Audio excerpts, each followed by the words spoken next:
penuhi hatiku.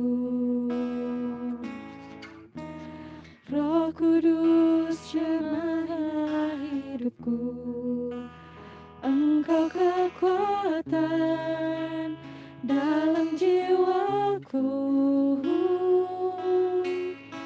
Ku mau jalan dengan kuasa-Mu, dicurahkan sekarang. Ku rindu kuasa Roh Kudus penuhiku, curahkanlah sekarang. Ku rindu karya-Mu Roh Kudus nyata di dalamku,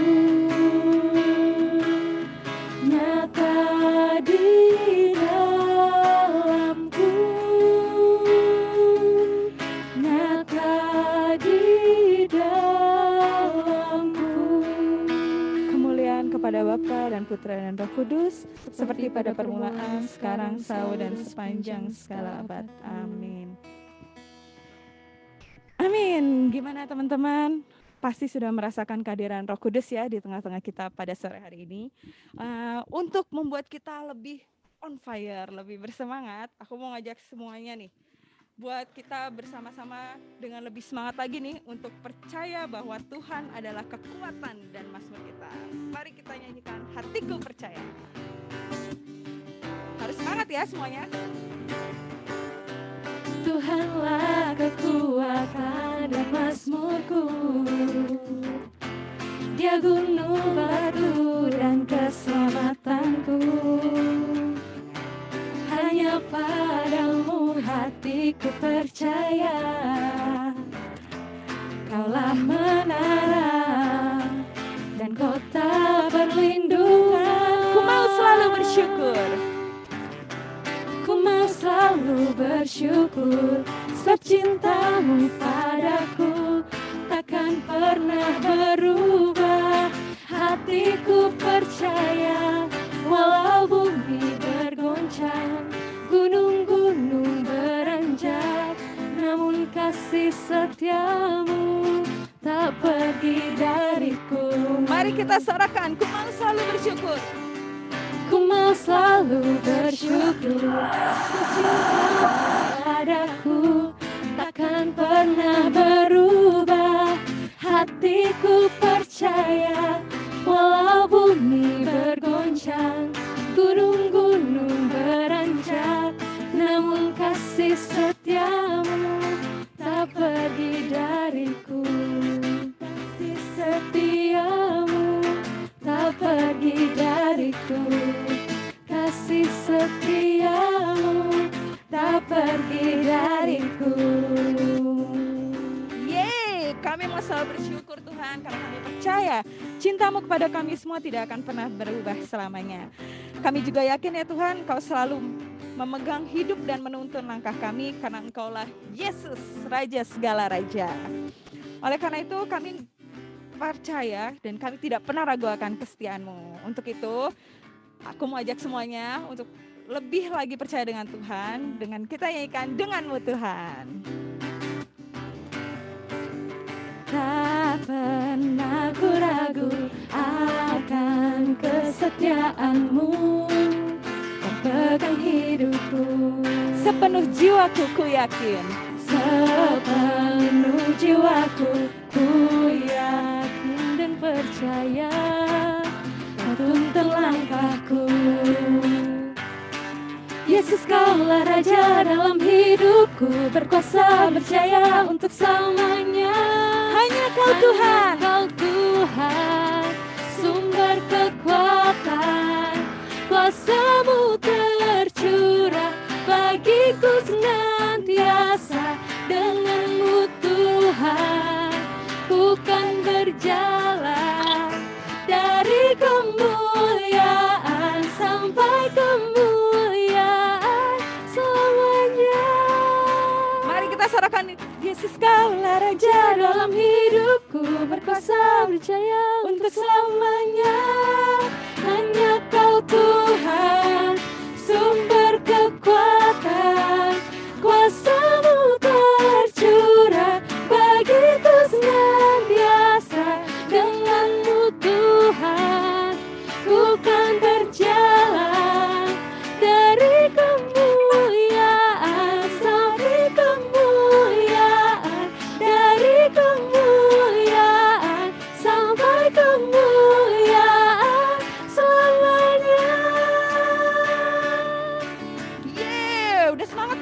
Udah kebakar belum nih semangatnya? Mulai nih Kak. Mulai ya. Oke, kalau gitu untuk membakar lagi ya kan. Karena Tuhan adalah sumber kekuatan kita sampai selama-lamanya ya kan. Biar lebih luar biasa lagi nih. Karena tanpa Tuhan kita sadar ya kita bukan siapa-siapa. Nah, untuk itu kita mau lebih lagi percaya kepada Tuhan. Karena aku yakin ya, aku sendiri pribadi yakin kalau misalnya Tuhan itu adalah Yesus Raja segala raja. Jangankan perkara, iblis aja pasti dikalahkan sama Tuhan, ya kan? Karena apa? Karena Tuhan selalu menganggap kita itu lebih dari pemenang. Oke, untuk kita aku mau ngajak semuanya buat kita sarakan lebih dari pemenang. Lebih dari pemenang dalam segala perkara, iblislah dikalahkan oleh kuasa darahnya. Jika Allah di pihak kita, siapa dapat melawan? Kita lebih dari pemenang. Haleluya, haleluya. Kibarkanlah panjingnya, Yesus Raja segala raja. Haleluya. Bangkitlah gerejanya, kita lebih dari pemenang. Mari sekali lagi kita sorakan haleluya. Haleluya. Kibarkanlah panjingnya, Yesus Raja segala raja. Haleluya. Haleluya. Bangkitlah gerejanya, kita lebih dari pemenang. Kita lebih dari pemenang. Kita lebih dari pemenang. Yeay. Baik sahabat KTM semua, setelah kita bersorak-sorai memuji Tuhan, maka saat ini kita mau kembali masuk ke dalam hati kita. Kita mau dalam suasana hening, kita menyadari belas kasih Tuhan yang senantiasa ada menyertai kita. Kita sadari bahwa hidup kita tak pernah lepas dari campur tangannya. Ia adalah Tuhan yang rela berkorban untuk menebus dosa kita. Ia Yesus Tuhan, Raja segala raja yang senantiasa membuka jalan dan menopang kita. Ia lebih tahu cara dalam setiap hidup kita, cara untuk membuka setiap jalan kita. Ia yang sangat mengerti cara untuk menolong hidup kita. Dalam segala permasalahan apapun, Ia senantiasa ada dan menjadi sumber jawaban. Maka kita percaya bahwa Ia adalah Tuhan yang tak pernah gagal. Ia menjadikan kita lebih dari pemenang. Ia juga adalah Tuhan yang tak pernah lalai menepati janji-janjinya. Mari saat ini kita nyanyikan Tuhan tak pernah gagal. Engkau yang lebih tahu. Engkau yang lebih tahu cara untuk membuka jalanku. Engkau yang lebih mengerti cara untuk menolong hidupku. Ku percaya Engkau Tuhan. Ku percaya Kau Tuhan yang tak pernah gagal, menjadikanku lebih dari pemenang. Ku percaya Kau Tuhan yang tak pernah lalai menepati janji-janji-Mu. Sekali lagi kita angkat lagu ini. Kau yang lebih tahu cara untuk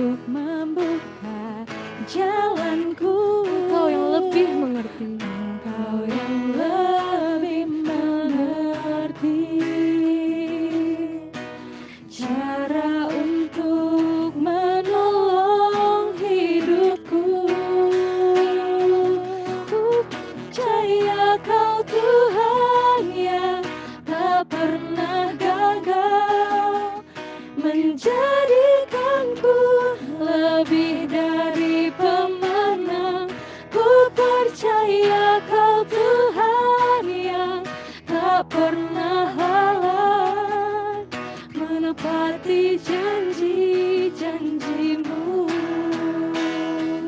Ku percaya Kau Tuhan yang tak pernah gagal, menjadikanku lebih dari pemenang. Ku percaya Kau Tuhan yang tak pernah lalai, menepati janji-janji-Mu. Menepati janji-janji-Mu. Menepati janji-janji-Mu. Menepati janji-janji-Mu.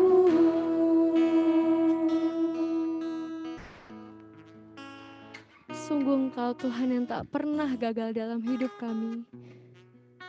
Maka saat ini kami hendak menyerahkan seluruh hidup kami ke dalam tangan-Mu. Kami percaya jika di dalam Engkau kami akan mampu. Kami Engkau mampukan di dalam setiap perkara. Tuhan, sungguh Engkau adalah Tuhan dengan kesetiaan yang begitu besar. Darah-Mu telah melayakkan kehidupan kami, dan sungguh tiada kata yang bisa melukiskan indahnya Engkau ya Tuhan. Maka saat ini kami hendak meninggikan nama-Mu lebih dari segalanya. Lebih dalam kami ingin menyembah dalam roh dan kebenaran. Kita angkat lagu pujian ini, lebih dalam ku menyembah.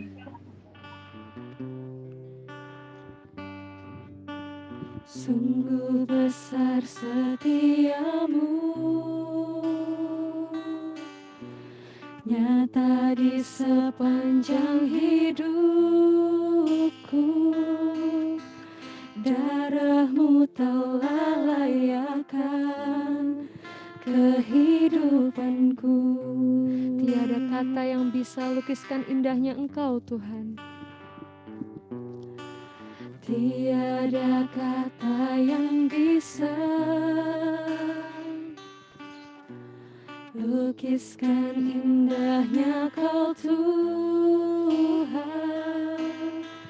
Bagi-Mu segala pujian dan kemuliaan. Ku tinggikan Engkau Tuhan, ku tinggikan Engkau Tuhan, melebihi segalanya, lebih dalam ku menyembah, dalam roh dan kebenaran selamanya.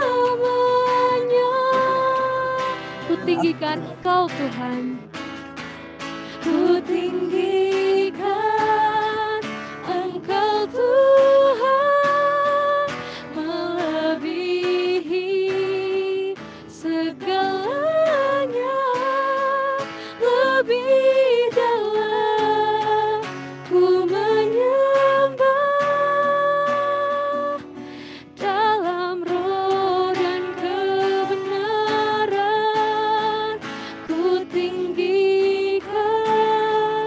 Engkau Tuhan, melebihi segalanya, lebih dalam ku menyembah, dalam roh dan kebenaran, dalam roh dan kebenaran, dalam roh dan kebenaran, dalam roh dan kebenaran selamanya.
Mengapakah engkau masih sering meragukan aku? Tidakkah engkau percaya aku sanggup mengadakan mujizat di dalam hidupmu? Aku sanggup mengubahkan hidupmu.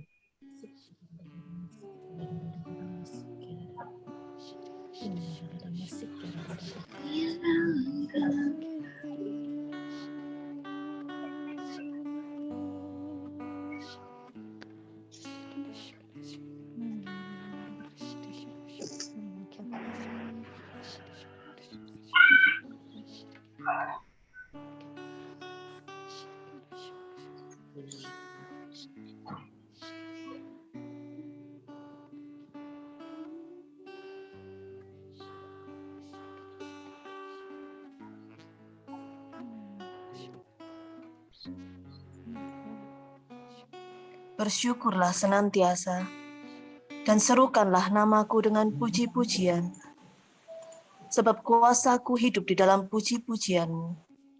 Sungguh aku bersuka cita karenanya.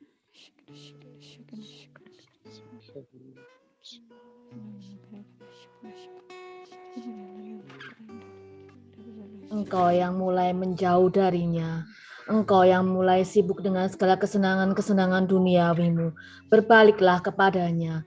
Datanglah kepada Yesus karena dia sumber pengharapan, dia sumber kekuatan di dalam hidupmu.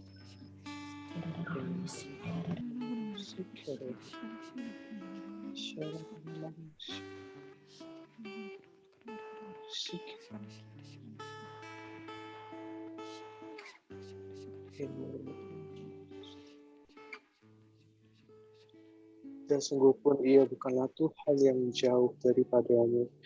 Ia hanya menghendaki engkau untuk berbalik kepadanya. Dari dalam Saya jurang yang meneguhkan dalam aku sabda akan ini. menarik engkau. Hinara paramara sikharana karaka. Hinara paramara sikharana. Dari dalam jurang yang dalam aku akan menarik tanganmu. Percayalah kepadaku.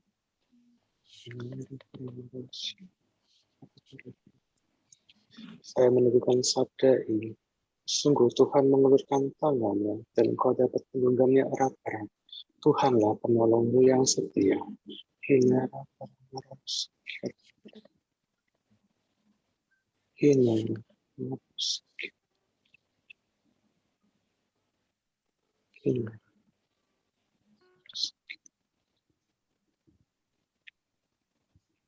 Aku adalah Allahmu yang hidup. Damaiku turun atasmu. Sukacita dariku turun atasmu. Dan rahmatku melimpah bagimu.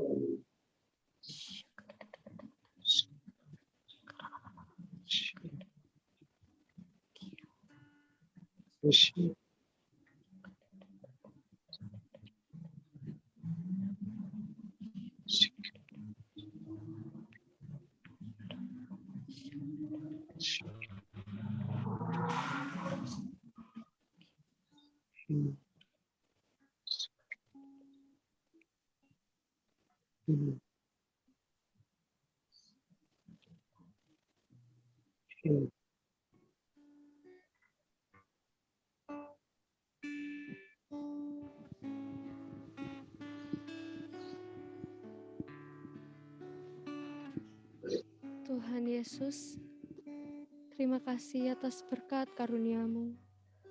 Terima kasih untuk sentuhan-Mu, cinta kasih-Mu yang boleh kami rasakan saat ini.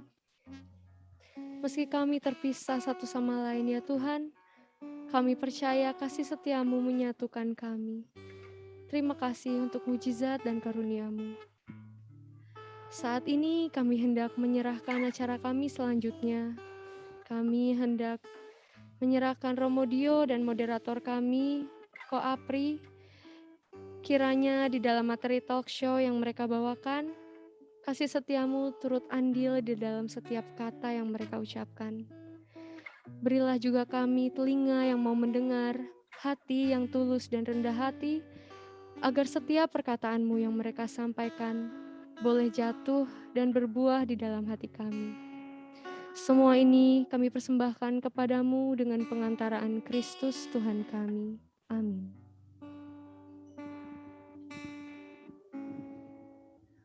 Baik, Kami persilakan kepada kakak moderator. Sebelum itu kita lihat dulu video berikut ini.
Si Dita udah jadi psikolog. Budi juga udah jadi dokter. Andreas juga udah punya toko sendiri. Astaga Tuhan, aku kapan? Emang dasar gak bakat ya anaknya. Boro-boro sukses. Kuliah aja belum selesai. Wah, aku juga harus bisa kayak mereka. Ayo Angel, kamu harus semangat. Kamu pasti bisa.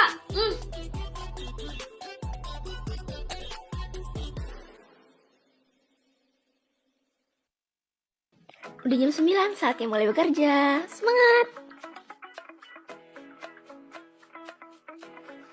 Aduh, laptopnya kok lemot gini sih? Jaringan jelek lagi, loading terus nih. Udah nemu referensi yang bagus lagi. Duh, nyerah aja deh. Daripada stres, apa mau refreshing dulu di TikTok ada apaan ya? PHK. Gak mungkin diterima kerjaan lagi lah. Kita lihat aja. Ngapain sih masih berjuang gitu? Gemes banget liatnya. Loh, kok bisa diterima sih? Kayaknya aku juga harus coba lagi deh. Masa ginian aja aku nyerah? Yuk, aku pasti mampu. Nah, ini akhirnya ketemu. Astaga, Tuhan Yesus, terima kasih.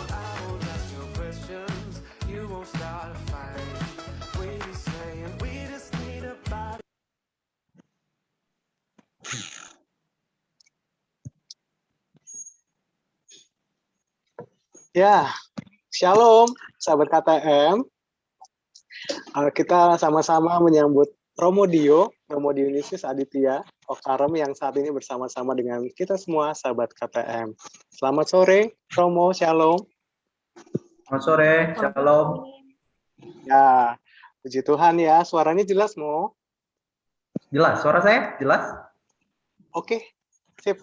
Sama-sama oke. Semoga buat teman-teman sahabat KTM semua juga bisa dengar kita sama-sama dengan jelas ya. Nah, Romo, senang sekali kita tadi bisa sama-sama dengan para tim PP memuji Tuhan, menyembah Tuhan, bersama juga dengan sahabat-sahabat KTM semua. Pasti kita mendapatkan sukacita dari situ ya, Romo ya, dan teman-teman sahabat KTM semua. Nah, Romo, senang sekali Romo bisa join, dan puji Tuhan di tengah PPKM kita masih bisa bersama-sama dengan sahabat KTM Muda-Mudi Malang mengadakan praise and worship ini. Boleh kita lebih kenalan dulu ya sama Romo Dionysius Aditya Okarem, yang kayaknya bukan deh, lagi ngehits nih. Nah, coba Romo kenalan-kenalan sama kita nih. Romo sehari-harinya tugasnya apa, di mana, biar sahabat-sahabat KTM lebih makin kenal sama Romo kita. Oke, terima kasih. Shalom semuanya, Sobat KTM. Saya Romo Dio, bisa dipanggil Romo Dio, ada lebih singkat lagi dipanggil Romo, lebih singkat lagi dipanggil Roms, gitu aja. Saya Romo Karmel, pastinya Imam Murdo Karmel, sekarang berkarya di SMA Depo. sudah 3 tahun, hampir 3 tahun berkarya di SMA Depo bersama. Ya, pasti anak SMA lah pastinya ya gitu. Tak kenal maka tak sayang, tapi kalau sudah kenal jangan disayang ya, sudah debunya. Oke, Wow, asik. itu aja kayaknya. Ya, wah, tak kenal maka tak sayang, sudah kenal jangan disayang. Karena sudah ada yang menyayangi Romodio lebih dari yang lain-lain. Gitu Much ya, Mo, more. ya. Ya, tapi thank you Romodio yang bisa membagikan kasih yang udah diterimanya dengan kita saat ini, sore hari ini ya. Romodio, tiap hari kumpul-kumpulnya sama anak SMA, pasti udah ngerti dong dinamikanya anak-anak muda, apa-apa yang dirasain.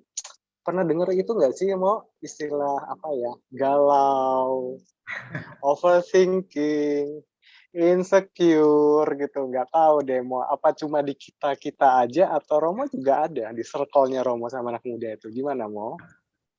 Iya, jadi insecure tuh kayaknya kata-kata yang baru-baru aja viral ya. Jadi banyak orang yang senang begitu karena ya insecure-nya sih sudah ada sejak lama, cuman terus kemudian anak muda banyak yang merasa relate begitu juga anak Dempo kayaknya banyak banget yang relate banget dengan insecure gitu, bahkan lebih besar daripada itu. Terus ada istilah lagi broken home begitu, yang bagi saya sih kadang nggak pas ya, karena misalkan nggak bisa kerjain PR itu atau dia nggak bisa ngerjakan tugas, terus kemudiannya broken home gitu. Wait, apa kaitannya coba broken home dengan kamu nggak bisa kerjakan PR gitu? Tentang insecure juga gitu.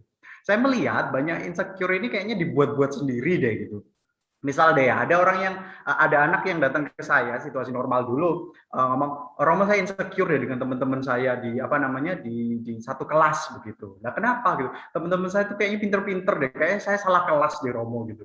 Lah emang kamu sudah mencoba apa yang kamu bisa belajar dan seterusnya? Ya enggak juga sih. Terus teman-teman kamu pernah ngomong kalau kamu bodoh gitu? Enggak juga gitu. Jadi banyak yang dibuat-buat sendiri. Atau contoh lain deh ya, misalkan Romo saya sering dibanding-bandingin dengan koko saya gitu. Koko saya itu dulu alumni sini juga pinter gitu. Tapi saya kayaknya enggak, saya biasa-biasa aja. Memang mau papamu pernah ngomong gitu?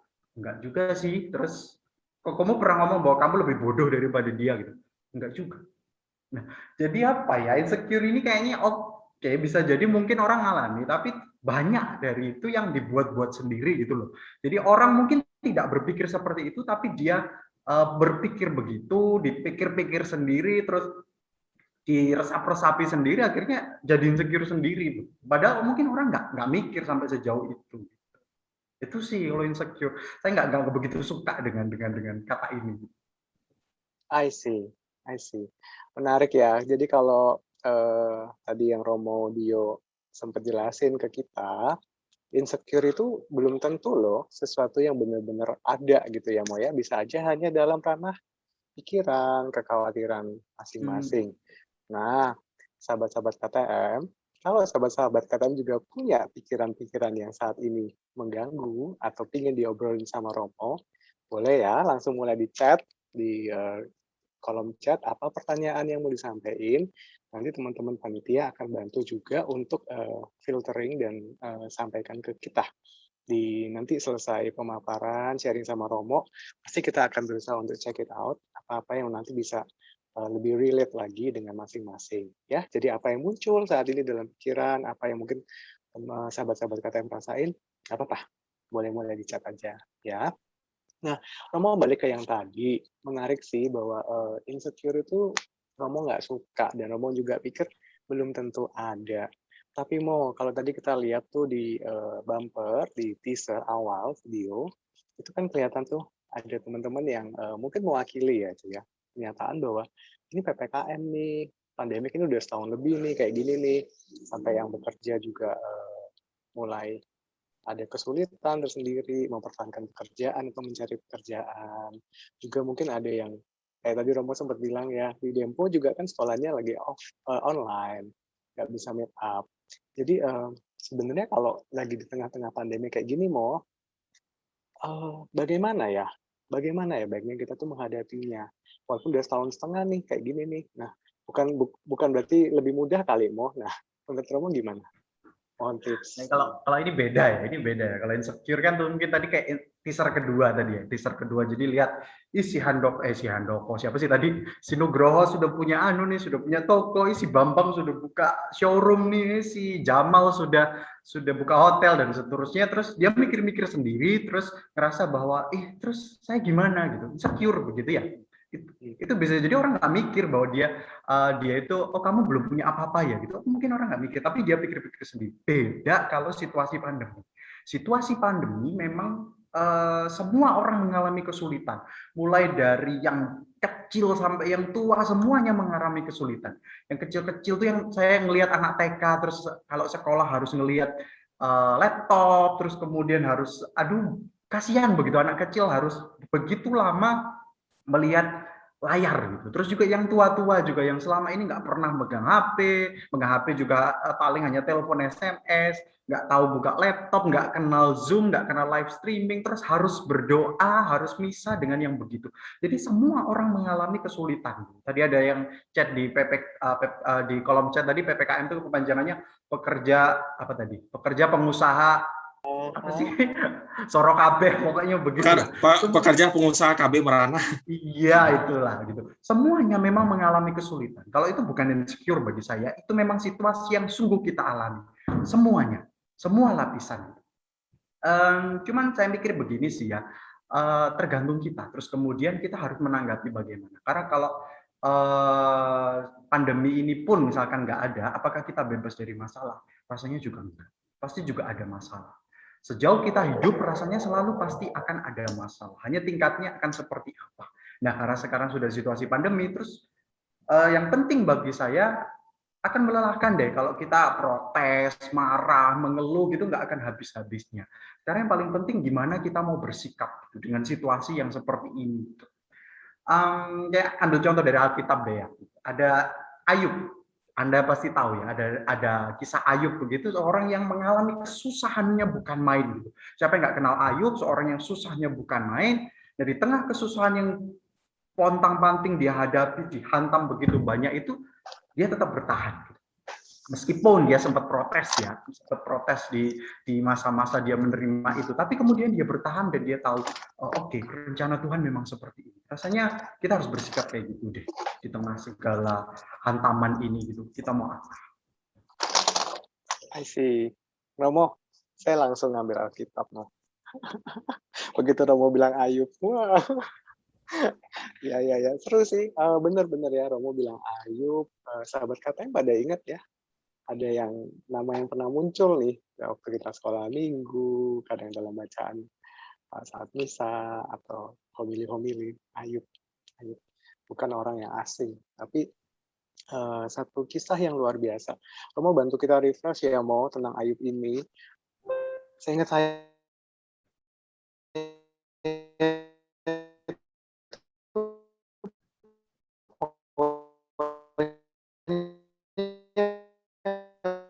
orang yang bener-bener kayak dia tuh kayak ngedemo gitu, ngeprotes.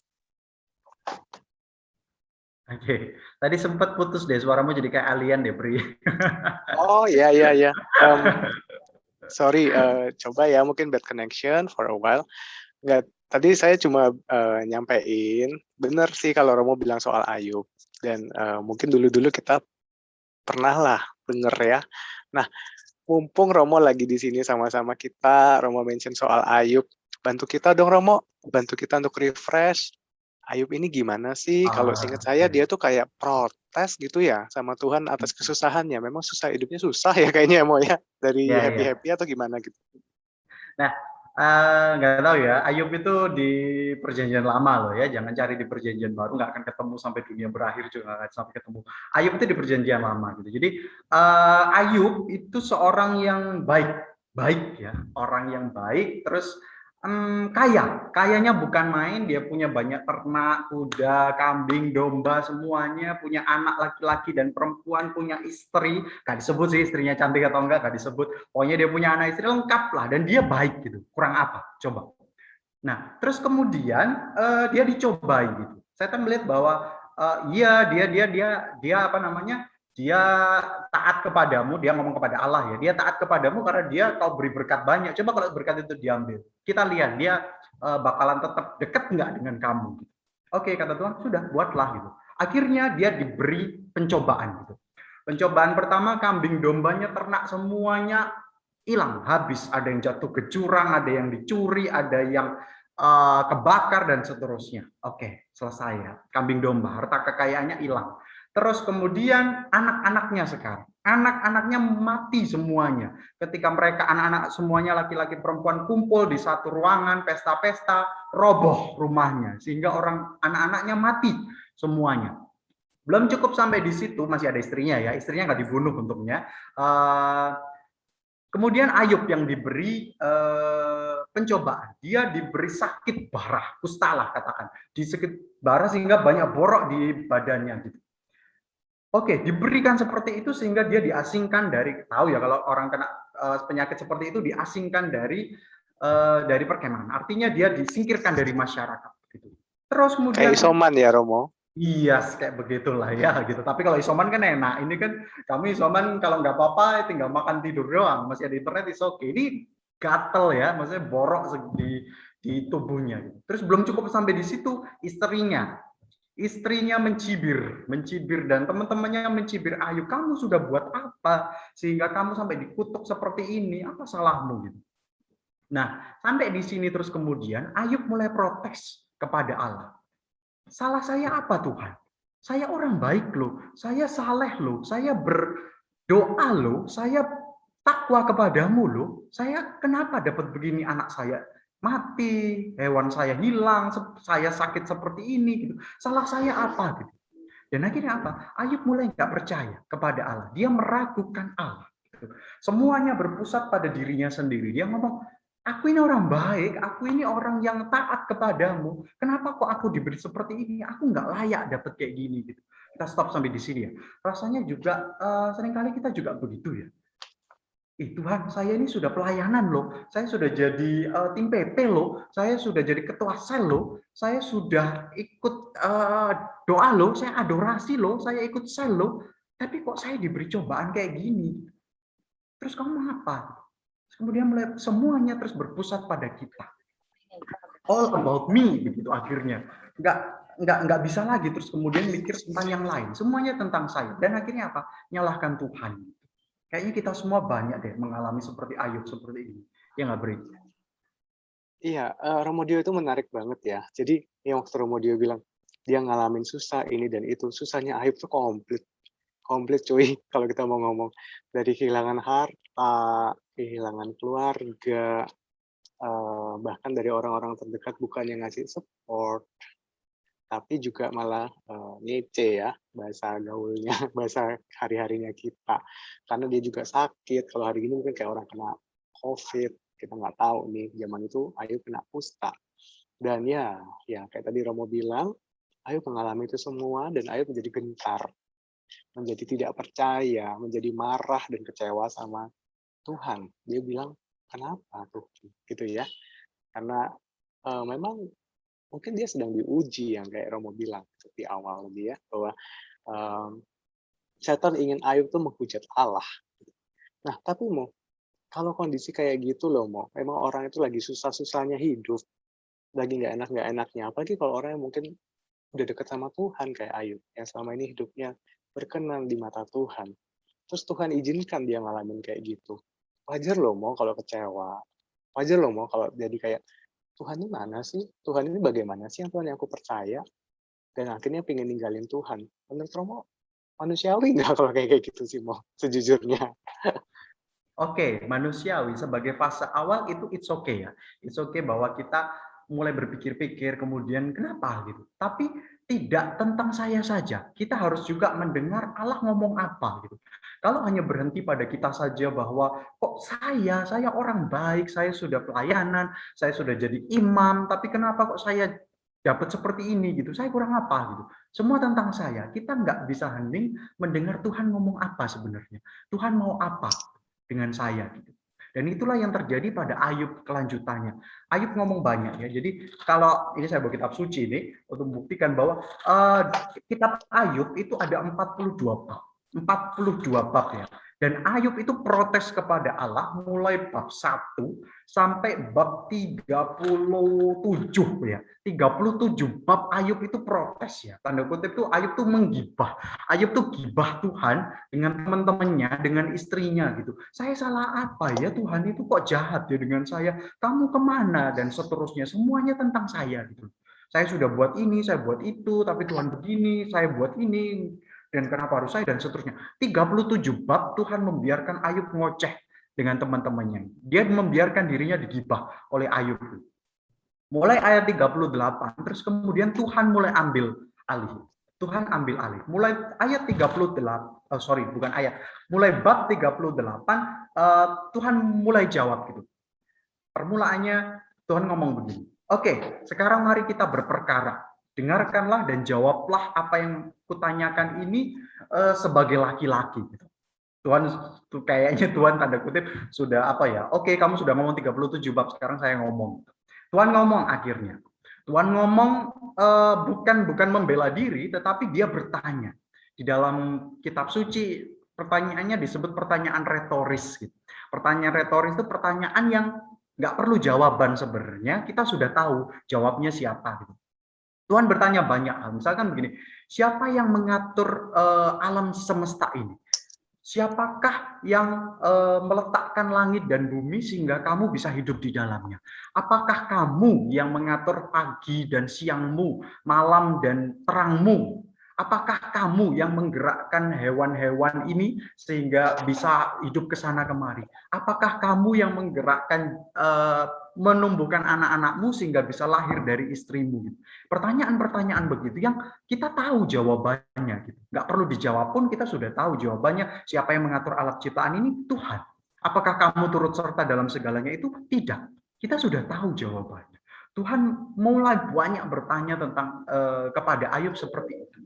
Dan apa yang terus kemudian ketika Tuhan banyak bertanya itu, kitab suci menuliskannya bagus sekali. Ayub terus kemudian setelah Tuhan ngomong begitu, terus sesungguhnya aku ini terlalu hina. Jawab apakah yang dapat kuberikan kepadamu? Terus kemudian ini yang bagus ya, mulutku kututup dengan tangan. Jadi kalau mulutku kututup dengan tangan itu berarti seperti ini. Ini seperti orang yang sudah ngomong tapi sadar bahwa omongannya salah gitu. Ups, ditutup seperti ini. Oke, aku salah. Dan apa? Ayub terdiam, dia sadar bahwa dia kalah dengan Tuhan. Dia kalah telak.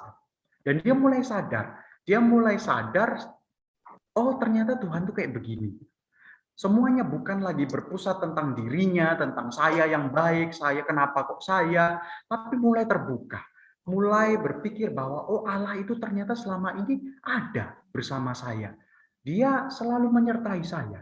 Meskipun mungkin saya nggak pernah merasa, tapi dia selalu ada. Mengatur segalanya bagi saya. Jadi ya prinsipnya protes boleh ya, silahkan kalau memang apa namanya, kalau memang situasi berat kita protes, kita mengeluh, it's okay gitu. Tapi jangan terus kemudian berhenti di situ. Beri juga kesempatan bagi Tuhan untuk berbicara. Wow. Keren Romo. Jadi sahabat KTM luar biasa ya. Ternyata wajar kalau kita tuh mau protes. Wajar kalau dalam hati kita tuh muncul kekecewaan ataupun ketidakpercayaan di tengah-tengah badai kehidupan. Bukan hal yang dipersalahkan gitu ya. Tapi menjadi salah, menjadi kurang tepat. Kayak kata Romo tadi, bila kita berhenti di sana. Justru mungkin keadaan-keadaan seperti itu bisa kita pakai, mau Tuhan pakai untuk proses kita mau mendengar. Kita mau mendengar apa yang Tuhan mau sampaikan, kita mau menyadari apa yang Tuhan mau sampaikan. Kita mau masuk ke dalam, kita mau lihat gitu ya kayaknya mau ya. Bagaimana sebetulnya Tuhan itu hadir. Bagaimana sekalipun kita mungkin tidak selalu sadari, Tuhan itu setia di dalam kehidupan kita. Sehingga setelah mungkin kita juga keluarin unek-uneknya, mungkin kita juga bisa mengerti kalau sahabat-sahabat, keluarga-keluarga kita itu pingin mengeluarkan unek-uneknya, kita boleh bantu mereka juga untuk nanti selesaikan itu dan mereka boleh diam, hening, dan menyadari bagaimana karya Tuhan di dalam kehidupannya. Sehingga rasa ketidakpercayaannya tadi boleh mungkin berangsur-angsur di recharge kembali dengan penyadaran yang baru. Keren banget. Thank you Romodio.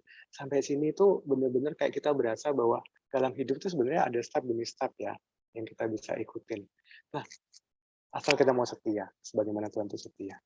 Mau nanya, kalau udah sadar kayak gitu, terus mungkin ya dalam tanda kutip kayak bertobat, walaupun Ayub itu tetap orang baik ya, dia tidak hujat Allah. Nah, dalam kondisi kayak gitu,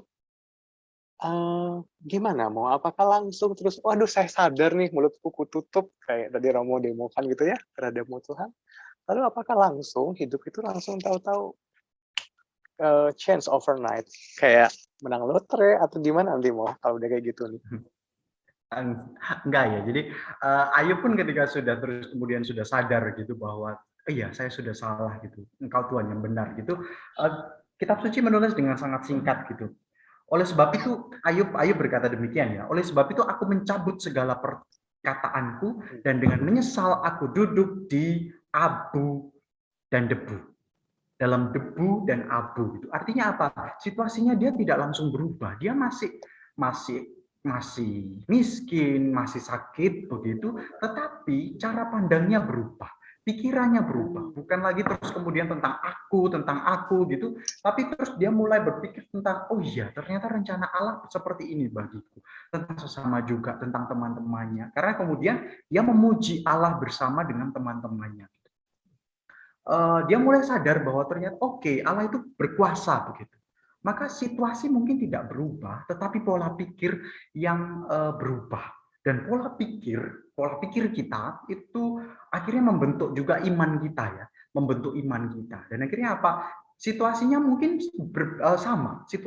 sama, tetapi iman itu membuat kita melihat dengan mata yang lain gitu, melihat dengan sudut pandang yang lain, nggak cepat gitu. Contohnya begini deh ya, saya pernah mengunjungi satu kenalan begitu, sakit parah begitu, dan saya dengar bahwa harapan hidupnya hanya tinggal 3%. 3% harapan hidupnya. Berhadapan dengan orang yang demikian itu nggak gampang. Kita takut salah ngomong, kita kayak aduh speechless gitu ngomong ke orang itu. Terus ketika ketika situasi normal, ketika bertemu terus kemudian saya lihat kok orangnya kok friendly sekali, orangnya kok seperti apa ya? Oke, mungkin tubuhnya kurus banget ya dan kelihatan bahwa dia sakit gitu. Tetapi auranya baik banget gitu loh. Terus kemudian ada satu orang kemudian yang nanya gitu, gimana ini gitu. Terus kamu mau gimana gitu? Ya memang tinggal 3% sih harapan hidupnya gitu. Wah, cuma 3% ya. Terus ada yang komentar gitu. Dan dia menjawab gini gitu. Masih ada 3%, bukan 0% gitu. Artinya apa ya? Dia melihat sudut pandang itu gitu. Dia melihat 3%-nya. Dia tidak melihat yang 97%-nya yang sudah hilang, tapi dia melihat 3%-nya. Artinya apa? Pola pikir itu membentuk iman, dan akhirnya beriman itu membuat kita melihat hidup itu lebih berbeda. Nah ini yang penting, bahwa beriman itu nggak bisa dilepaskan dari hidup. Kalau kita beriman, pola pikir kita benar, iman kita benar, maka hidup kita juga ada kaitannya gitu, antara iman dengan hidup, nggak bisa dilepas-lepaskan gitu. Nah, beriman juga akhirnya membantu kita untuk mengatasi permasalahan hidup, melihat masalah hidup dengan sudut pandang yang lain. Masalah tetap ada pastinya, tetapi membuat kita melihat dengan sudut yang lain. Itu 3% yang dilihat, bukan yang 97% yang sudah hilang. Wow, 3% ya Kalau hari gini kita ngomong analogi dengan HP, cepat-cepat cari HP, cari charger, fast charge, life saving. Wow, menarik 3% loh, sahabat KTM, bukan hal yang main-main. Tapi bagaimana yang Romodio saksikan, kenalannya tadi bisa tetap punya sukacita, bisa kelihatan friendly, bahkan bisa membagikan inspirasi. Karena ibaratnya orang ketika mau minum, dia bisa lihat nih, gelasnya ini half full atau half empty? Ya, gelas yang terisi separuh itu bagaimana gitu. Itu pilihannya di kita. Tadi Romodio menyampaikan bahwa pola pikir dan iman itu punya korelasi yang erat dan bagian yang tidak terpisahkan dalam hidup. Kalau teman-teman, sahabat KTM, ingin punya pola pikir, ingin punya sikap dalam hidup yang positif, yang helpful, berarti teman-teman juga nggak bisa pisahin itu dari iman. Kira-kira gitu ya, Romodio ya. Nah, mungkin sambil teman-teman di sini, sahabat-sahabat KTM di sini juga tadi punya berbagai pemikiran, sekali lagi disampaikan. Silakan ya, langsung di chat, di kolom chatnya, langsung diketik aja apa-apa yang mau ditanyain, biar kita bisa lebih elaborate, bisa lebih relate sama yang dihadapin sama sahabat KTM semua. Nah, mau menarik sih, menarik banget kalau kita bilang kayak gini. Dan challenge-nya yang lebih nyata sekarang kalau kita udah tahu nih, oh iya situasi mungkin tetap sama, tapi sayanya yang berubah, pola pikir saya yang berubah berkat adanya iman tadi. Pola pikir yang membentuk iman dan terus saling membentuk. Gimana ya untuk aplikasinya nyata itu loh. Karena kayaknya kayaknya ya, sampai memang ada perkataan bahwa iman itu adalah anugerah gitu. Apakah saya kurang mendapat rahmat, saya kurang mendapat kemurahan Tuhan kalau kadang-kadang saya bertanya-tanya dan masih ragu. Walaupun pikirannya gimana ya, antara pikiran dan iman tuh kadang kayak nggak sinkron gitu loh intinya gitu.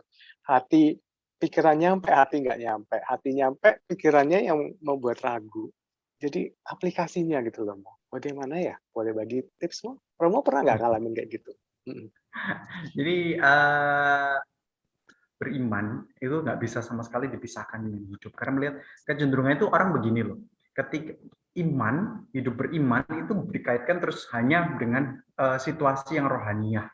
Misalkan misalkan orang merasa hidup imannya itu ya berkaitan dengan sel, berkaitan dengan doa, berkaitan dengan adorasi, begitu. Terus begitu selesai sel, selesai doa, selesai adorasi, begitu terus oh ini beda, ini keluar dari situ terus kemudian beda, ini bukan urusan Tuhan, ini urusanku gitu, ini urusan dunia. Jadi dia bekerja ya begitu. Misalkan contohnya paling simpel ya, misalkan orang adorasi gitu, di ruang adorasi dia merasa sangat merasakan kehadiran Tuhan, sampai terharu, sampai meneteskan air mata, doa kepalanya miring begitu, terus kemudian merasa aduh Tuhan aku senang banget di hadirat-Mu dan seterusnya. Ya, selesai doa, selesai sembah, oke, selesai, keluar dari ruang adorasi, terus kemudian ngambil motornya keserempet gitu ya. Motornya keserempet, keluarlah kebun binatang semuanya itu. No, bagi saya hidup beriman itu tidak bisa demikian. Beriman itu harus berkaitan ya seluruh hidupmu. Ingat kata Rasul Paulus bahwa tubuhmu adalah bait Roh Kudus ya. Ini KTM ya, artinya kita harusnya dekat dengan Roh Kudus. Tubuhmu adalah bait Roh Kudus. Kalau tubuhmu adalah bait Roh Kudus, maka kemanapun kamu membawa tubuhmu, maka kamu nggak bisa dilepaskan dari Allah. Kenapa? Ada roh di dalam tubuhmu. Ada roh di dalam dirimu.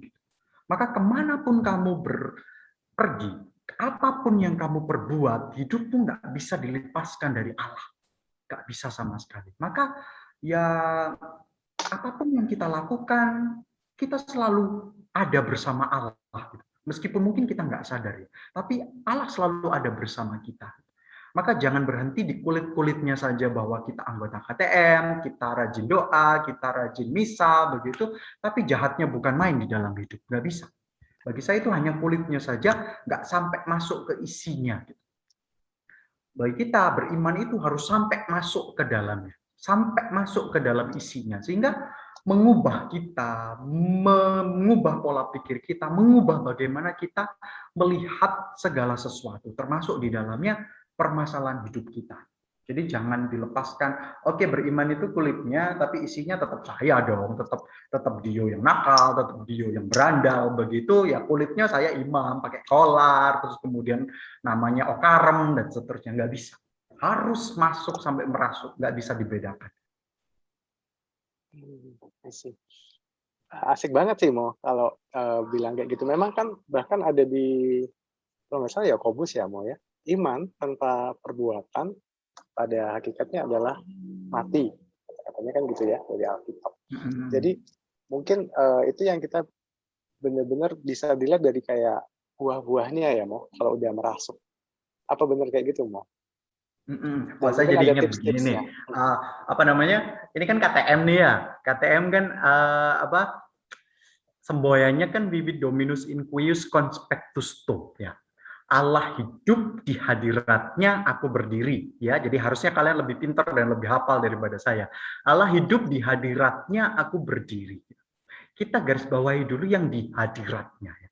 Di hadiratnya. Di hadiratnya itu bukan berarti terus kamu itu ada di depan Allah di ruang sakramen Maha Kudus, di ruang adorasi, di gereja, di kapel, di ruang doamu, di rumah dan seterusnya itu kamu di hadiratnya. Tapi begitu selesai doa, selesai adorasi, kamu nggak lagi ada di hadiratnya gitu. No. Di hadiratnya itu ya sepanjang hidupmu gitu. Seperti yang saya katakan tadi bahwa tubuhmu adalah bait Roh Kudus, maka ya kamu selalu ada di hadiratnya.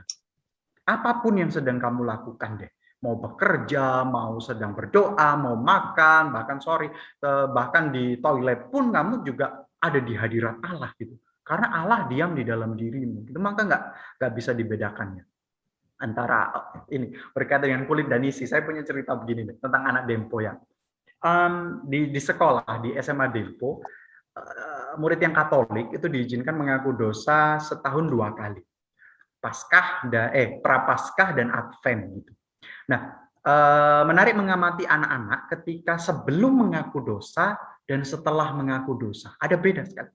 Sebelum mengaku dosa ya seperti anak-anak pada umumnya lah ya, anak remaja pada umumnya yang dari banyak daerah begitu, mau cewek mau cowok itu sama. Ketika diganggu temennya, misalkan diganggu temennya, dia akan balas gitu. Bahkan yang cewek ditendang temennya pun dia balas tendang, dipukul temennya dia balas pukul, digeplak kepalanya gitu dia balas juga gitu, diomongin dia balas lebih kenceng lagi gitu. Itu seperti itu sehari-hari ya, sebelum mengaku dosa. Setelah mengaku dosa terus kembali ke kelas duduk begitu di kelas gitu, duduknya menjadi lebih anggun gitu ya, lebih anggun, lebih tenang gitu, tangannya dilipat di meja, terus kemudian ketika diganggu temennya gitu, disenggol begitu, dia hanya noleh gitu aja, terus kemudian diolok-olok temennya, dia hanya diem aja, terus disenggol temennya lebih keras lagi, dia masih diem, dipukul temennya begitu, dia hanya noleh gitu sambil bilang, apa sih gitu. Pokoknya manis sekali, berubah semuanya, pokoknya 180 derajat gitu. Tetapi pengalaman saya, paling lama ya, anak-anak akan paling lama bertahan seperti itu, menjadi berubah 180 derajat itu, paling lamanya bertahan 2 jam. 2 jam saja. Nanti terus kemudian dia akan berubah kembali seperti sedia kala gitu ya, diolok temennya gitu dia nggak betah untuk nggak bales gitu, ditendang temennya dia nggak betah untuk bales gitu, akhirnya kembali lagi seperti sedia kala. Contoh jelas ya bagi saya bahwa sesuatu hal kalau tidak sampai di kedalaman, hanya di kulit-kulitnya saja, nggak sampai diisi, itu nggak akan bertahan lama. Begitu juga hidup beriman kita. Kalau tidak sampai di kedalaman, misalkan kita hadir di sakramen Maha Kudus, di ruang adorasi, di sel, hanya kulit-kulitnya saja, nggak sampai di kedalaman, maka nggak akan bertahan lama. Tapi kalau sampai merasuk ke dalam diri kita, mengubah kita, maka itu akan bertahan lama dan mengubah kita permanen. Mengubah kita dalam jangka waktu yang lama. Itu contoh jelas bahwa hidup beriman itu nggak bisa hanya kulit-kulitnya saja, nggak bisa hanya ya pas jam doa saja, nanti setelah itu saya nggak lagi ada di hadiratnya. Nggak bisa. Gitu, Bre. I see. Jadi kalau benar-benar kita menghayati itu ya Mo ya, jadi akan ada suatu perubahan sehingga dalam hidup yang kita alami iman itu merasuk, bukan hanya di kulit tapi juga mengadakan suatu transformasi, suatu perubahan. Dan bersyukur sekali sahabat KTM kita, seperti tadi kata Romo, kita ada di dalam hadirat Tuhan loh senantiasa. Karena bahkan di dalam diri kita, tubuh kita ini sebetulnya merupakan bait Allah.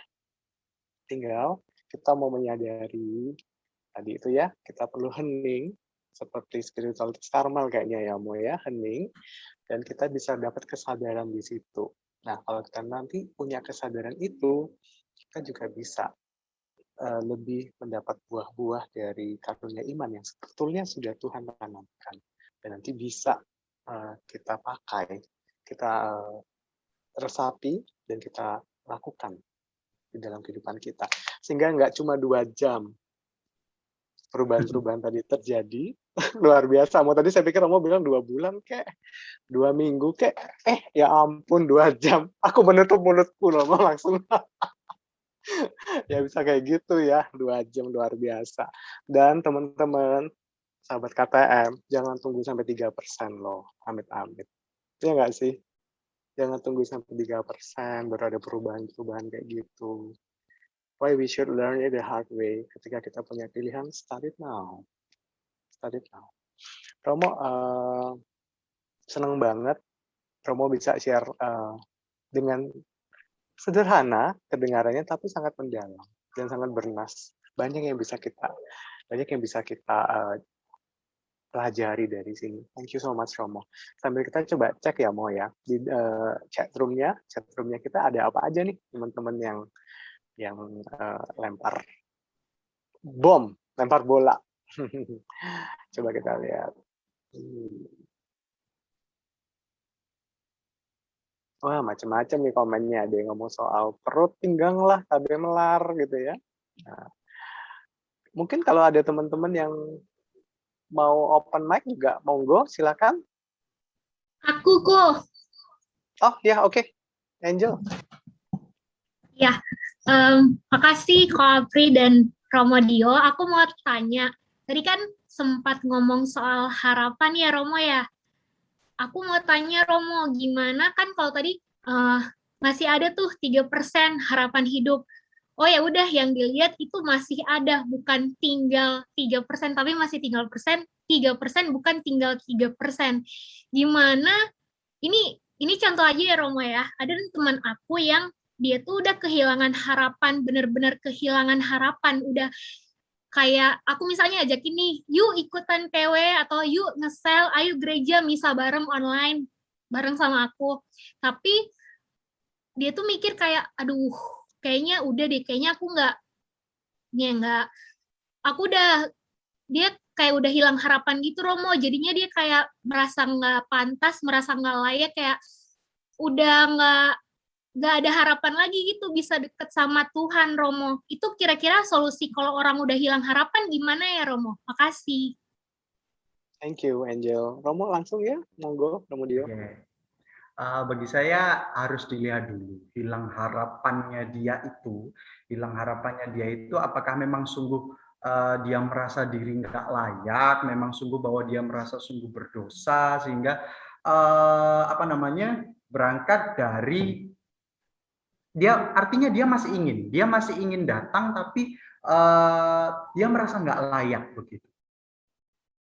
Kalau memang seperti itu ya. Tapi kalau hilang harapannya terus kemudian seperti ini, dia memang tidak ingin datang, tapi terus kemudian dia menggunakan tanda kutip alasan dia bahwa dia tidak layak, dia merasa apakah Tuhan mau menerima saya, itu sebagai alasan bahwa dia tidak ingin. Bagi saya berbeda itu.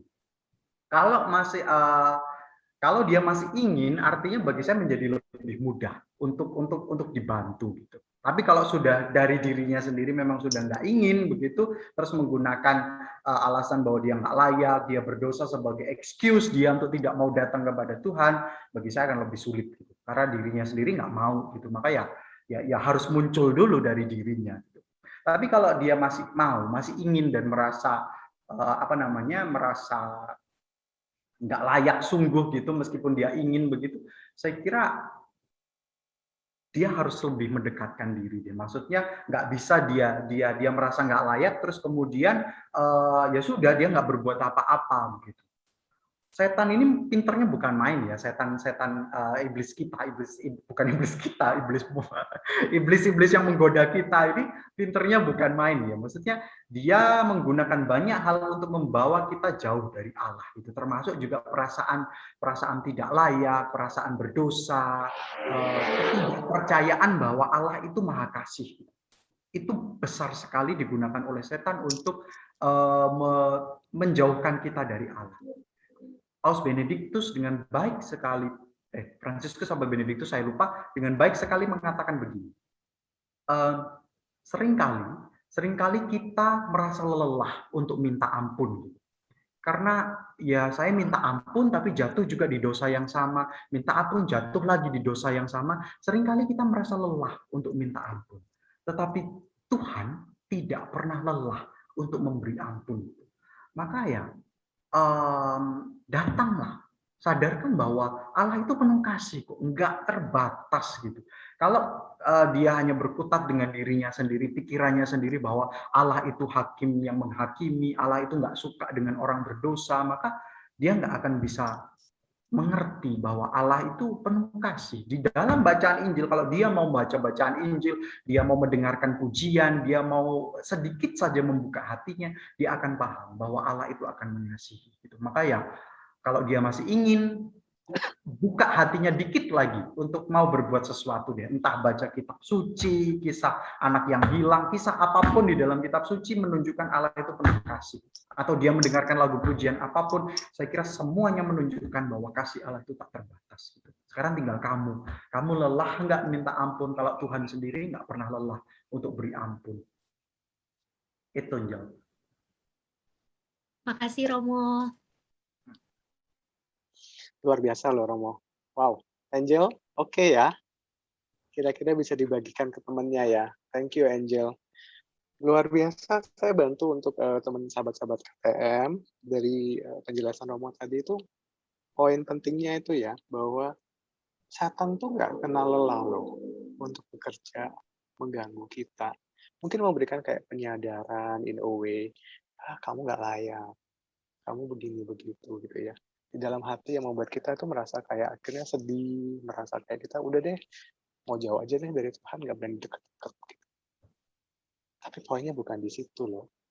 Poinnya bukan di situ. Kalau setan nggak kenal lelah untuk mengganggu kita dengan cara yang kayak penyadaran gitu, jangan berhenti juga buat kitanya. Karena Allah juga tidak pernah lelah untuk mau tarik kita dan memberikan kerahimannya. Kasih dan pengampunan Allah selalu ada dan cukup untuk membuat kita dapat berubah. Luar biasa Romo, ini satu peneguhan yang luar biasa karena saya menyadari Romo buat sahabat-sahabat KTM dengan hatinya yang rindu untuk mengasihi dan menyenangkan Tuhan. Mungkin ada satu beban tersendiri loh Romo ketika kita mengalami satu jatuh dan bangun di dalam pergumulan hidup untuk bertransformasi gitu. Nah, jangan menyerah. Jangan pernah lelah, karena Allah tidak pernah lelah untuk menyambut kita. Seperti Bapa yang menyambut anak bungsunya yang terus menanti. Luar biasa Romo, thank you. Boleh kita sambil cek lagi, tadi ada di chat.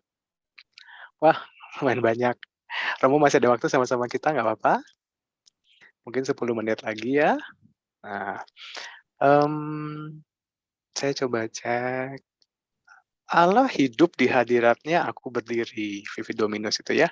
Bukanlah perkara mudah bagi kami kaum awam.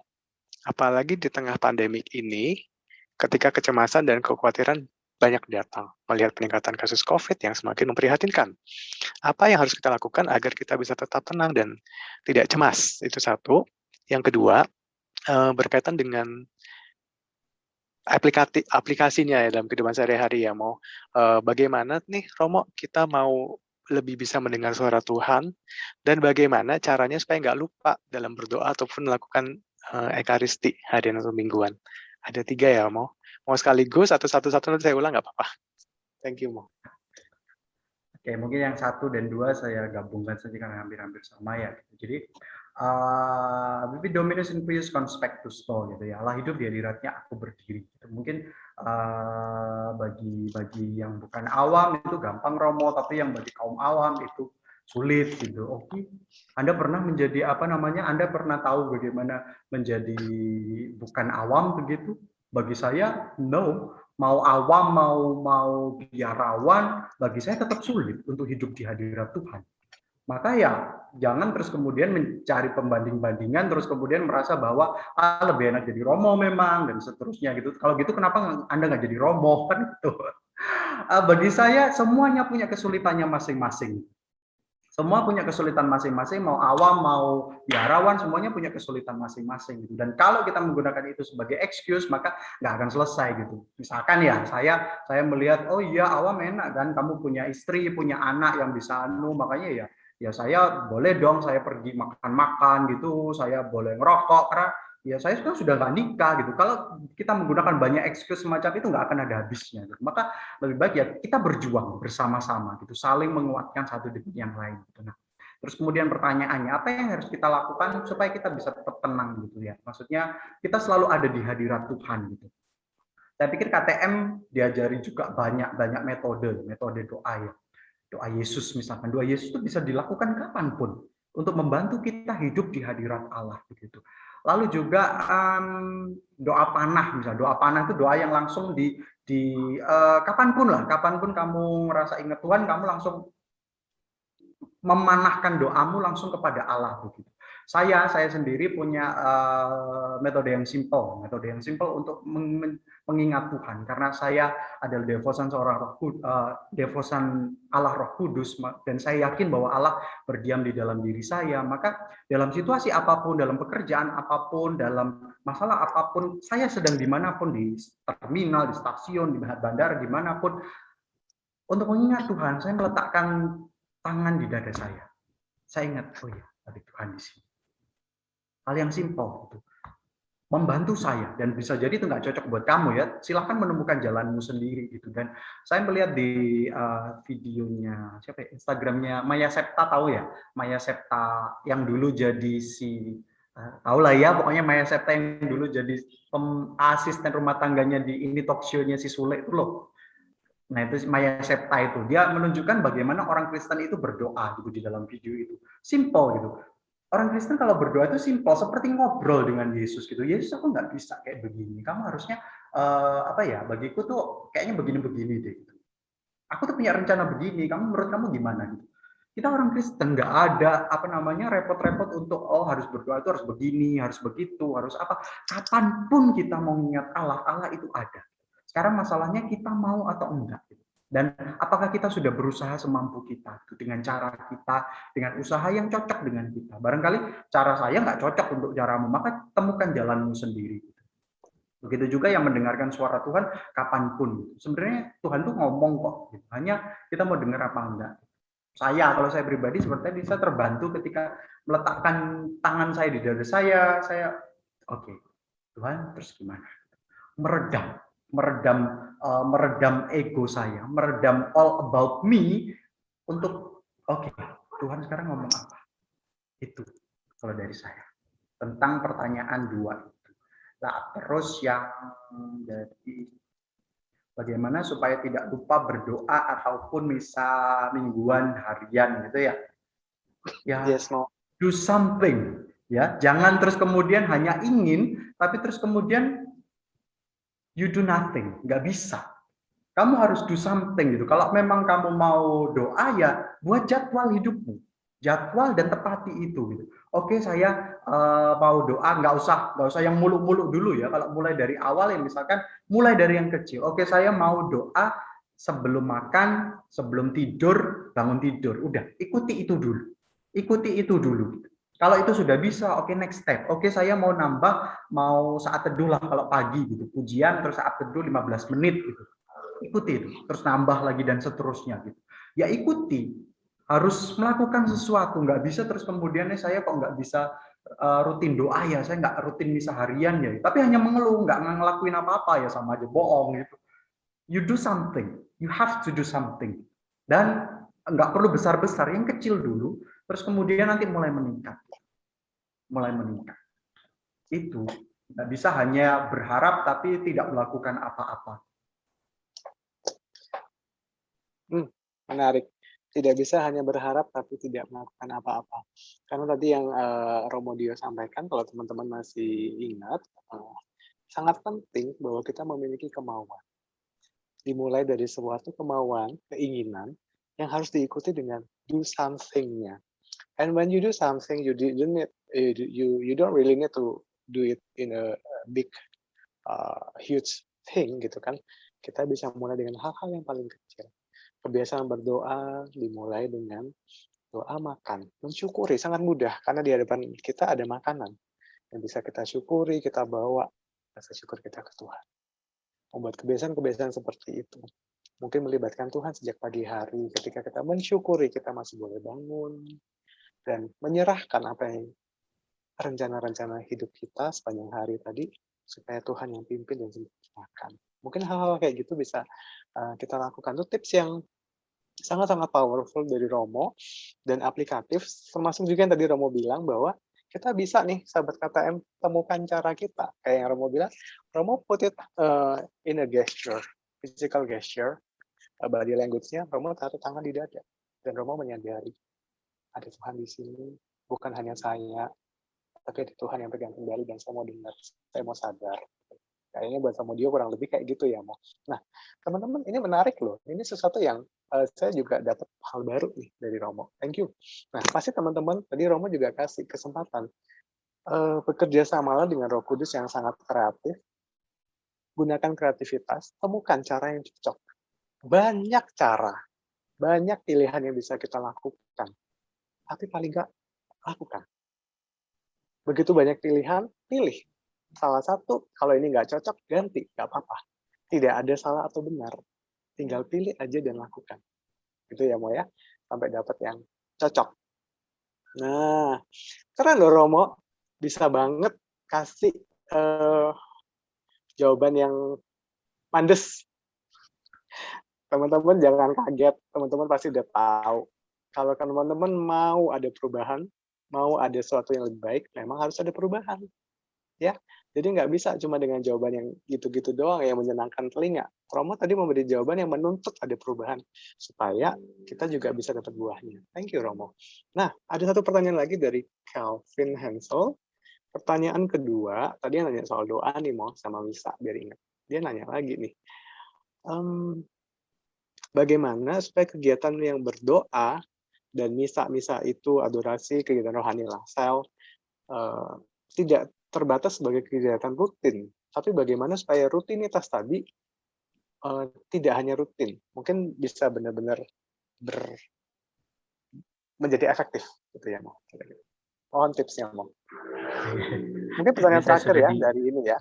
Saya udah di chat nih, kurang 6 menit, kurang 5 menit, Romo. Oke, singkat saja ya. Bagaimana itu perjuangan besar ya. Maksudnya saya pun sebagai imam terus kemudian doa sebagai rutinitas dan seterusnya itu menuntut gimana sih kok supaya ini nggak menjadi rutinitas gitu. Yang penting adalah bahwa kita setia. Meskipun kita merasa bahwa ini rutinitas atau apa, itu digunakan oleh setan untuk kemudian membuat kamu nggak lagi melakukan itu. Karena saya hanya rutinitas, saya nggak dapat apa-apa gitu.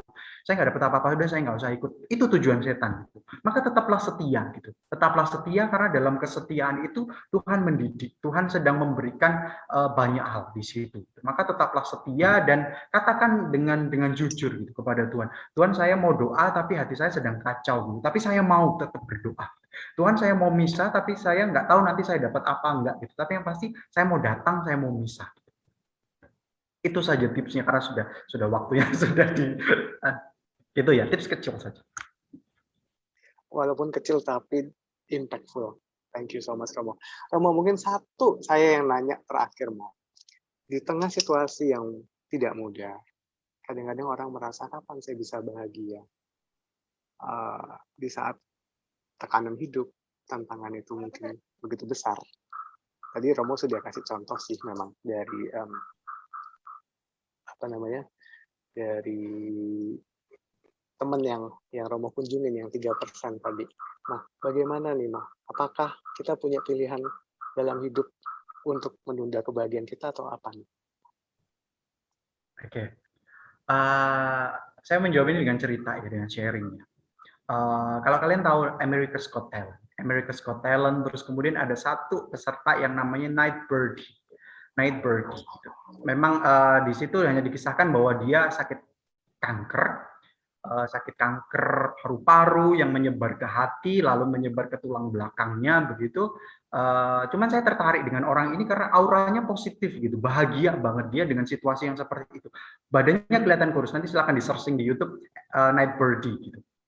Terus kemudian saya ulik-ulik lagi, ini siapa sih gitu, karena nggak mungkin kan namanya Nightbird gitu. Ternyata dia adalah Jane McCluskey gitu.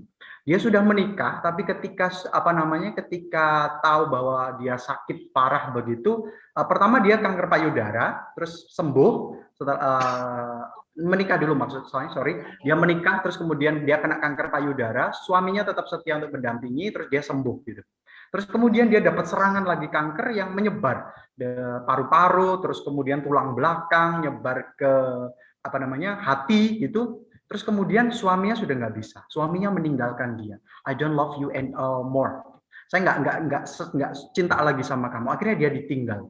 Situasi ini menghantam dia, sudah sakit parah dan seterusnya, terus seperti itu. Tapi dia datang di America's Got Talent dengan aura yang sangat positif. Terus kemudian dia menyanyi tentang hidupnya yang dia buat sendiri lagunya, syairnya dia tulis sendiri tentang hidupnya. It's okay gitu. Nanti silakan dilihat lah. Saya nggak bisa nyanyi, nanti terrible. It's okay bahwa it's alright gitu lah. Udah selesai, terus kemudian ngobrol dengan Simon Cowell waktu itu, dengan Simon. Terus kemudian kenapa sih kamu kok auranya positif banget, hidupmu tuh berat gitu. Saya tersentuh sekali. Saya sangat terharu dengan apa yang dia katakan gitu. Saya ingat persis. You cannot wait until the life isn't hard anymore before you decide to be happy. You cannot wait until life isn't hard anymore before you decide to be happy. Sobat KTM, kita nggak bisa, kalau kita mau bahagia, nggak usah nunggu hidupmu nggak berat lagi, nggak usah nunggu hidupmu bebas dari masalah. Kayaknya hidup kita nggak akan bebas dari masalah. Kalau kamu mau bersukacita, kamu mau bersyukur dalam hidupmu sekarang, ya bersyukurlah sekarang, bersukacitalah sekarang. Jangan tunggu nanti kalau masalah saya sudah selesai, nanti kalau pandemi sudah selesai, kamu nggak akan bersyukur. Bersyukurlah sekarang, bersukacitalah sekarang. Karena bersukacita adalah buah dari Roh Kudus. Maka kalau kamu bersukacita, dekatlah dengan Roh Kudus dan bersukacitalah sekarang, bersyukurlah sekarang, apapun beratnya hidup kita, bagaimanapun sulitnya masalah hidup kita, bersyukurlah dan bersukacitalah. Karena di situ kita tahu bahwa ada Tuhan yang menyertai kita, ada Tuhan yang beri kita kekuatan. Meskipun mungkin badan kita hancur, apapun hidup kita ada banyak masalah, tapi kita bersyukur dan bersukacita karena ada Tuhan yang selalu menyertai dan memberi kekuatan. Itu saja dari saya. Terima kasih. Wow, teman-teman luar biasa. Boleh kita kasih aplaus buat Romo. Bersyukur dan bersukacitalah sekarang karena ada Tuhan yang beri kita kekuatan. Bersyukur dan bersukacitalah sekarang. Romo, puji Tuhan, luar biasa semua yang Romo sampaikan. Saya udah nyatet sampai, berapa halaman nih. Semoga teman-teman juga bisa mendapatkan buah-buahnya, Roh Kudus yang tanamkan, dan bisa tumbuh di dalam kehidupan kita semua. Amin. Romo, saya percaya semua yang Romo sampaikan dari kehendak Tuhan untuk kita sore hari ini akan bisa lebih berbuah dalam kehidupan kita bila kita melibatkan Tuhan lebih jauh dalam kehidupan kita. Mari Romo boleh bantu untuk doa bersama-sama dengan semua sahabat KTM sore hari ini. Baik, mari kita heningkan hati kita sejenak, kita resapkan apa yang sudah kita dengar, apa yang kita renungkan di dalam hati dan pikiran kita masing-masing, kita datang kepada Tuhan. Di dalam nama Bapa dan Putra dan Roh Kudus. Amin. Ya Tuhan, kami sungguh mengucap syukur kepadamu atas kesehatan. Kami bersyukur atas nafas hidup yang masih Engkau berikan kepada kami, sehingga kami masih boleh Kau kumpulkan di tempat kami masing-masing, meskipun kami terpisah satu sama lain. Tuhan, ada banyak kesulitan di dalam hidup kami, ada banyak hal yang mencoba menjauhkan kami daripadamu. Tuhan, sertailah kami selalu, berilah kami kekuatan selalu. Utuslah Roh Kudus-Mu agar lebih lagi mengobarkan di dalam diri kami kepercayaan dan harapan akan Engkau, sehingga kami boleh senantiasa bersyukur kepadamu, kami boleh senantiasa bersuka cita di dalam hidup kami masing-masing. Meskipun tanpa jaminan bahwa hidup kami akan menjadi lebih mudah, tapi bersamamu, bersama Engkau yang hadir bersama kami, bersama Roh Kudus-Mu yang selalu hadir di dalam diri kami, menyertai kami mau berjalan, bersuka cita, dan bersyukur di dalam hadirat-Mu. Tuhan, kami serahkan hidup kami selanjutnya ke dalam tangan-Mu, sebab hanya Engkaulah Tuhan kami yang selalu menyertai kami hari ini, esok, dan sepanjang segala masa. Amin. Tuhan beserta kita sekarang dan selama-lamanya. Semoga kita sekalian, mereka yang kita bawa di dalam doa dan permenungan kita, serta hidup kita di hari yang masih tersisa ini, senantiasa dilindungi, dibimbing, dan diberkati oleh Allah yang Maha Kuasa, di dalam nama Bapa dan Putra dan Roh Kudus. Amin. Amin. Wah, luar biasa. Terima kasih banyak Romo Dio. Terima kasih juga bagi para sahabat KTM yang sudah benar-benar bersama-sama dengan kita, dan para penanya dari Angel, Calvin, banyak lagi yang lain. Terima kasih banyak, dan sampai jumpa pada pendalaman-pendalaman iman selanjutnya. Untuk tim PP, silakan kembali ke tim PP. Thank you Romo, thank you teman-teman. God bless you all.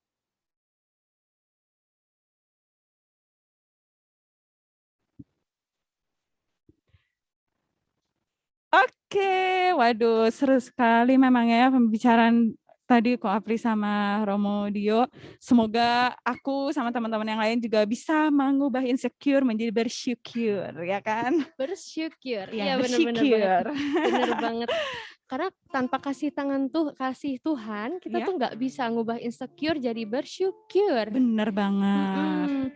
Lalu karena kita udah terima kasih dari Tuhan, maka kini saatnya kita berbagi kasih melalui persembahan kasih. Persembahan ini bisa disalurkan dari rekening BCA nomor 0111597650 atas nama Martina Novita Wahyu, yang mungkin sekarang juga ada tampak di layar Zoom teman-teman sekalian. Ya, boleh di screenshot mungkin. Dan alokasi dana dari persembahan kasih ini diperuntukkan untuk pembangunan komunitas kita sendiri, untuk acara-acara KTM supaya lebih bagus, dan untuk pengembangan-pengembangan lainnya yang dari komunitas untuk komunitas pastinya. Benar banget, biar kita bisa terus bertumbuh dalam iman ya tentunya. Betul banget. Nah, teman-teman yang mau bertumbuh dalam iman bersama-sama bareng kita, nih Vio punya jadwal sel dari beberapa sel yang ada di komunitas KTM, bisa dilihat mungkin di layar Zoom teman masing-masing. Tapi kalau memang nggak sempat screenshot atau nyatet nih, boleh chat di room chat ya, nanti dibantu sama Angela Dumanau. Minta tolong bantuannya ya buat teman-teman yang pingin banget jadwalnya, bisa dikirim ke chat pribadinya teman-teman. Bisa ya Angela Dumanau? Thank you so much. Satu lagi nih ada pengumuman untuk acara Blessed to Shine. Wah, acara apaan tuh? Ini acara gabungan dari beberapa komunitas karismatik di Malang, Kak. Iya? Iya, kemarin tuh hari Jumat ya. Hari Jumat itu ada Blessed to Shine. Terus nanti tanggal 27 acara lanjutannya lagi. Oh, keren ya, continue gitu berarti ya? Keren, Wow, keren banget. Kalau teman-teman pada bingung, kepo, seperti apa sih kira-kira acaranya? Bisa lihat di video cuplikan berikut ini. Check this out. Check this out. Semua baik, tentunya semua indah. Dengannya dia mengasihi saya, kamu, kita. Iyalah dia kan ayah kita semua. Saatnya kita jadi alatnya, membawa terang bagi sesama. Dan jangan lupa ikut acara Blessed to Shine. Linknya di atas ya.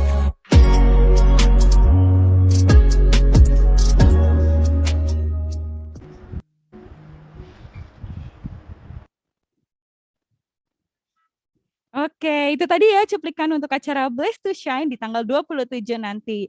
Keren banget ya lagunya. Oke, teman-teman aku mau ngajak juga. Semua on cam. Yuk foto semua on cam. Yuk foto Angel Dumanau. Siap. Fotoin kita. Oke, semuanya on cam yuk. Kita mau foto bareng nih. Lihatkan wajah-wajahnya, cantiknya, gantengnya. Benar. Yuk. Udah siap nih semuanya? Angel udah Angel siap ya? Dumanau gimana? Oke, Oke. semuanya sudah Yuk, on gaya cam. yuk. Pause dulu. Kayaknya gimana ya? Ini Gini. karena ada Kita hitung ya. 1, 2, 2, 3. Oke, yang kedua. Yang kedua. Udah siap? Sebentar. Oke. 1, 2, 3. Oke, yang ketiga. Aduh, habis Terakhir gaya. ya. Udah cuman 2 slide doang sih. Oh, oke, cuma 2 oke, slide. siap. Ya udah deh. Terima kasih, Angel. Makasih Angel. Oke deh. Untuk menutup acara kita pada sore hari ini, biar lebih bersemangat, biar nggak insecure terus nih, kita mau sarakan bahwa Allah sanggup untuk melakukan segala perkara kita. Oke, jadi teman-teman, ayo sebelum mandi sore, kita gerak lagi ya. Kita Oke, gerak lagi, kita puji Tuhan. Allah sanggup.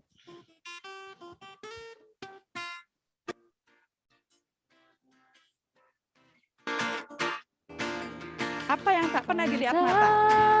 Pernah dilihat mata, yang tak pernah didengar telinga, apa yang tak pernah di dalam hati, semua disediakannya bagi yang mengasihi Dia. Allah sanggup melakukan segala perkara, dulu, sekarang, dan selamanya. Kuasanya tidak berubah. Allah sanggup melakukan segala perkara, dulu, sekarang, dan selamanya. Kuasanya tak berubah. Suarakan lagi, Allah sanggup. Allah sanggup melakukan segala perkara, dulu, sekarang, dan selamanya. Kuasanya tidak berubah. Allah sanggup melakukan segala perkara, dulu, sekarang, dan selamanya. Dulu, sekarang, dan selamanya. Dulu, sekarang, dan selamanya. Kuasanya tak berubah. See you di kesempatan Sampai selanjutnya. jumpa. Tetap jaga kesehatan ya. Tuhan memberkati. God bless you.